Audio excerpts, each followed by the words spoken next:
Hello students, how are you. अब हम बात करेंगे संघ क्षारण की। संघ क्षारण क्या होता है? संघ क्षारण देखिए, हमने देखा है कि धातु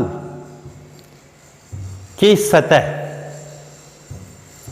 जब गैस और नमी के संपर्क में आती है तो धीरे धीरे नष्ट होने लग जाती है। इस घटना को ही बोलते हैं संघ क्षारण। जो सक्रिय धातु हैं उनका होता है संघ क्षारण। ये नमी की उपस्थिति में वायु में उपस्थित जो गैसें हैं उनसे क्रिया करके नष्ट होने लग जाती है। यानी जब संक्षारण होता है तो धातु बदल जाती है धातु ऑक्साइड में। जैसे लोहे पर जंग लगना, लोहे का जंग लगना क्या है? एक संक्षारणी घटना है। इसी प्रकार चांदी का बदरंग होना भी क्या है? एक संक्षारण की घटना है। हमने देखा तांबे में हरे रंग की परत जम जाती है तो इसका मतलब वहां पर भी तांबे का क्या हो रहा है? संक्षारण हो रहा है। अब हम यह बात करेंगे लोहे का संक्षारण कैसे होता है, और हम यहाँ लोहे का संक्षारण क्यों पढ़ रहे हैं इलेक्ट्रोकेमिस्ट्री के अंदर। तो लोहे का संक्षारण की बात करते हैं हम। लोहे पर जंग कैसे लगती है? लोहे का संक्षारण या लोहे पर जंग कैसे लगती है उसकी बात करते हैं हम। देखिए, लोहे पर जंग किस प्रकार लगती है, और यहां हम इसको क्यों पढ़ रहे हैं इलेक्ट्रोकेमिस्ट्री के अंदर? क्योंकि लोहे पर जंग लगने की जो घटना है एक विद्युत रासायनिक घटना है। लोहे पर जंग लगने की क्रिया के दौरान जो लोहे की सतह है वो एक छोटे वैद्युत रासायनिक सेल की तरह ही व्यवहार करती है। इसमें एनोड और कैथोड बन जाते हैं, अभिक्रिया होती है। ठीक है, तो यहां लोहे की सतह किसका काम करती है? एक वैद्युत रासायनिक सेल की तरह व्यवहार करती है। इसीलिए हम यहां लोहे पर जंग लगने की क्रिया का अध्ययन करेंगे। अब लोहे पर जंग कैसे लगती है? देखिए, जब लोहे पर जंग लगती है तो एनोड पर लोहे का ऑक्सीकरण होगा। देखिए, जैसे ये लोहा है और इस पर ये पानी की क्या है? बूंद है। वायुमंडल से ऑक्सीजन और वायुमंडल में उपस्थित CO2 जो इस पानी के अंदर घुल जाती है, ये अंदर आ जाती है। ठीक, और यहाँ पर जब ऑक्सीजन आ जाती है और CO2 आ जाती है तो जंग लगने की प्रक्रिया प्रारंभ हो जाती है। यहाँ जो F ये लोहे के परमाणु हैं, लोहे पर जंग लगने की क्रिया में क्या होता है? लोहे का ऑक्सीकरण होता है। Fe बदल जाता है किसमें? Fe2 plus 2 electron. ठीक है, 2 Fe हैं तो 2Fe2 4 इलेक्ट्रॉन। इस तरह होता है एनोड पर लोहे का ऑक्सीकरण। और ये जो Fe+2 आयन है वो कहाँ आ जाते हैं? यहाँ विलयन के अंदर आ जाते हैं, जल के अंदर आते हैं।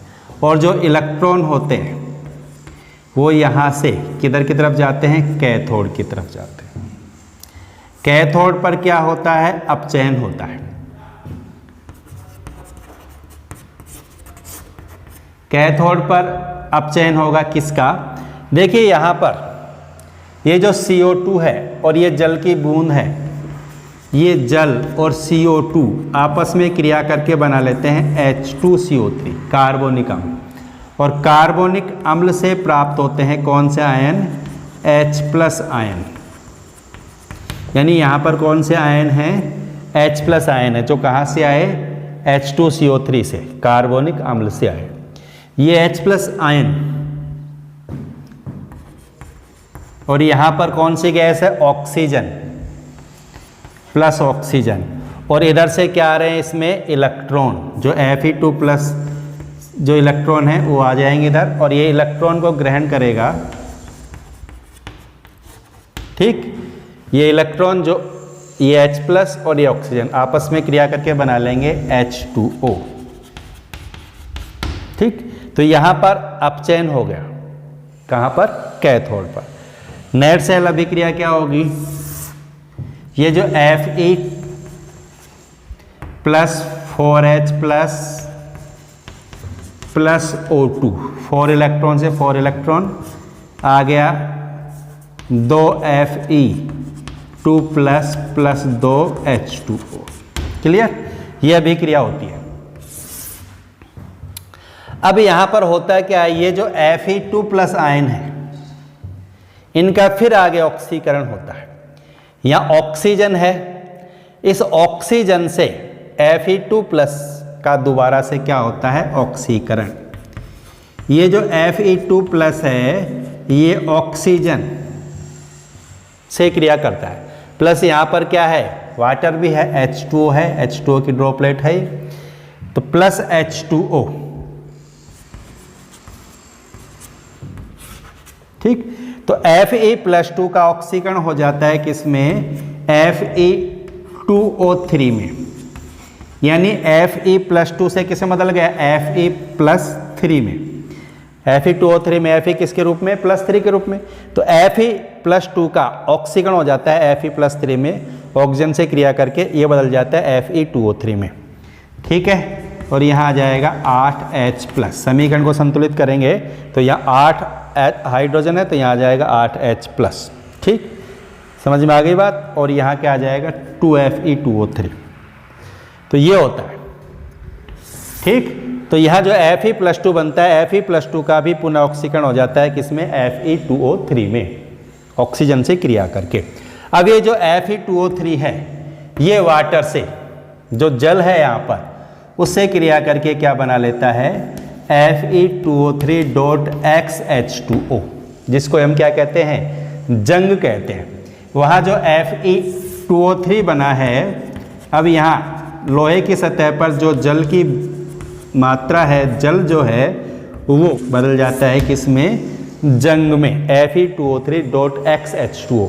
इसी को कहते हैं लोहे पर जंग। लोहे पर जो जंग है वो क्या है, Fe2O3.XH2O। इस प्रकार लग जाती है लोहे पर जंग, क्लियर। यानी लोहे पर जंग लगने की जो घटना है वो एक वैद्युत रासायनिक घटना, ये ध्यान रखेंगे आप। और यहाँ पर वैसे ही अभिक्रिया होती है जैसे सेल के अंदर अभिक्रिया होती है, वैद्युत रासायनिक सेल के अंदर। यहाँ पर भी लोहे का ऑक्सीकरण होता है, यहाँ पर अपचयन भी होता है, यानी एनोड कैथोड दोनों का काम करती है लोहे की सतह, और लग जाती है लोहे पर जंग। देखिए लोहे पर जंग कब लगती है, जब नमी होगी, ठीक, और ऑक्सीजन और CO2 गैसें होंगी। नमी की उपस्थिति में वायुमंडल की गैसें लोहे से क्रिया करती हैं तो उसका क्या कर देती हैं, संक्षारण कर देती हैं, जिससे लोहे पर जंग लग जाती है। और लोहे पर जंग लगने की क्रिया में Fe किस में बदल रहा है, Fe2+ में, ठीक है। यानी लोहे का किस में परिवर्तन हो रहा है, ऑक्साइड में। तो ये ध्यान रखेंगे, जंग लगेगा तो लोहा किस में बदलेगा, अपने ऑक्साइड में, Fe2O3 में बदल रहा है लोहा। तो संक्षारण होता है तो धातु की सतह ऑक्साइड में परिवर्तित हो जाती है, यानी उसका क्या होता है, नष्ट होती है। लोहा धीरे धीरे क्या होता रहता है, नष्ट होता रहता है जब लोहे पर क्या लग जाती है, जंग लग जाती है। लोहा यहाँ से निकलता रहता है Fe+2 के रूप में और बदलता रहता है Fe2O3.XH2O। अब जंग को कैसे रोका जाए, जैसे लोहे पर जंग लग जाती है उसको कैसे रोका जाए, या किसी भी धातु को संक्षारित होने से बचाने के लिए क्या किया जाता है। हम सामान्यतः धातु को संक्षारित होने से बचाने के लिए क्या करते हैं, उस पर किसी का लेप कर देते हैं, उस पर तेल का लेप कर देते हैं, या ग्रीस का लेप कर सकते हैं, या पेंट का लेप कर सकते हैं, ठीक है। तो धातु को संक्षारित होने से बचाने के लिए हमें उसको नमी से बचाना पड़ेगा, उसको वायुमंडलीय नमी से और गैसों से बचाना पड़ेगा। इसके लिए उस पर क्या कर देते हैं, हम किसी तेल का या ग्रीस का या पेंट का लेप कर देते हैं। इसके अलावा हम किसी जंग प्रतिरोधी विलयन का उपयोग भी कर सकते हैं। ऐसे विलयन आते हैं जंग प्रतिरोधी विलयन, जिनका लेप करने से जंग नहीं लगती है, ये क्षारीय विलयन होते हैं, ठीक है। अब इसके अलावा किसी अन्य धातु का लेप करके भी संक्षारण को बचाया जा सकता है। जैसे लोहे पर जिंक का लेप कर देते हैं, लोहे की सतह के ऊपर, लोहे की ऊपरी परत के ऊपर किसका लेप कर देते हैं, जिंक का लेप कर दिया जाता है। तो जिंक क्या करता है, खुद का संक्षारण करके लोहे को संक्षारित होने से बचाता है। इसको बोलते हैं बलिदानी सुरक्षा। तो लोहे पर जब जिंक का लेप हो जाता है तो जिंक का संक्षारण होता है, लोहे का संक्षारण नहीं होता है। तो लोहे को बचाने के लिए जिंक अपना संक्षारण करता है, यानी अपना बलिदान करता है। इसको बोलते हैं बलिदानी सुरक्षा, ठीक है। तो कैसे हम लोहे को जंग लगने से बचा सकते हैं, एक तो तेल का, ग्रीस का या पेंट का लेप करके, या किसी दूसरी धातु का लेप करके, या किसी जंग प्रतिरोधी विलयन का उपयोग करके भी हम लोहे को संक्षारित होने से बचा सकते हैं। क्लियर, समझ में आ गया लोहे पर जंग लगना, ध्यान रखेंगे बिल्कुल। वीडियो को पूरा देखने के लिए आपका धन्यवाद।